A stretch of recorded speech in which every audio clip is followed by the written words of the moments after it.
Come here for a second. Have you ever noticed them? The people who have life on easy mode. While everyone else is vibrating with 3 p.m. anxiety, clutching a lukewarm coffee like a lifeline, they're navigating the day with this quiet, almost eerie gravity. It isn't the bank account. It's the perception gap. There's a psychological divide between the people chasing life and the people life actually follows. Most people aren't supposed to know how it works because the system depends on you staying frantic. But if you're tired of the noise, let's talk about the hidden habits of the unbothered. Rushing is a confession. It's a physiological tell that you aren't in control of your own time.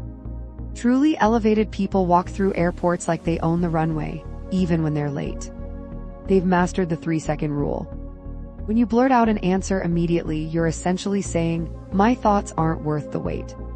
But when you pause, you stop subscribing to everyone else's panic.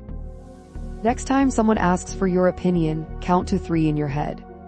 It'll feel like an eternity to you, but to them, it looks like sovereignty. It forces the world to adjust to your frequency rather than you vibrating at theirs. Respect your own oxygen. We've been lied to. We're told to hoard cheap thrills for the dopamine hit, but have you ever noticed how the more you buy, the less you actually have?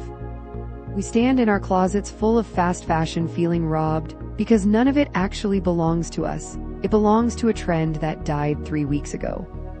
The most together people I know have a fewer, better philosophy. I used to pay a subscription fee to replace junk that fell apart.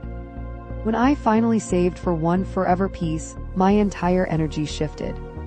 It's not about being a snob, it's about refusing to be disposable. If your things are temporary, your life feels temporary. Quality isn't a price tag, it's a standard of self-respect. Here's a truth that hurts. Clutter is just a pile of decisions you're too tired to make. That doom pile in the corner of your room. That isn't just mess. It's mental debt. Every time your eyes pass over it, your brain calculates the energy required to fix it, and then pays the interest in the form of micro-stress. High-level people treat peace of mind as a non-negotiable. They don't have immaculate homes because they're obsessed with cleaning. They have them because they refuse to wake up in the graveyard of yesterday's chores. I start a 10-minute reset every night. Not for the aesthetic, but to protect my focus. If your space is screaming at you, your brain cannot hear itself think. Everyone is networking because they're desperate. They're collecting business cards like they're trying to win a game of social Pokemon. But the secret? Selective boredom.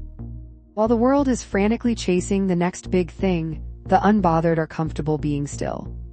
They don't have 1,000 acquaintances, they have 5 people who can change their life with one phone call. This is the difference between a collector and a connector. Collectors are looking for what they can get. Connectors are looking for where they fit. Stop being a transaction. Be an asset. The most powerful person in the room is often the one who is perfectly okay with leaving it. We buy things to show people we're doing well, but we forget that objects rust. They break. They accumulate dust and guilt. But a memory, that's an unstealable asset that actually gets better with age.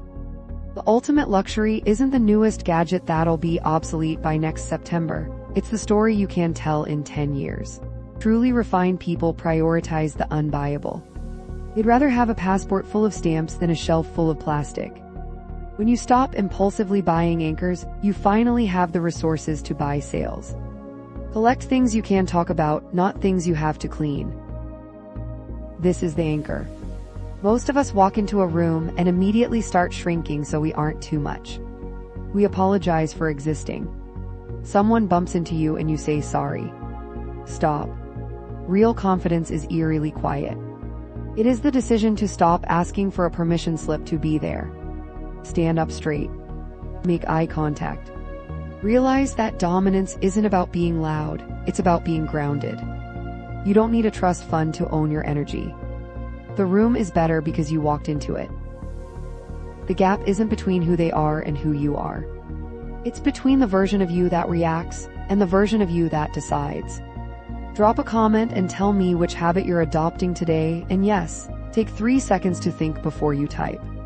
Subscribe to the perception gap if you're ready to stop being a subscriber to the noise. Let's close the gap. Because the only reason you're still searching for the secret is why you're vibrating while they're gliding.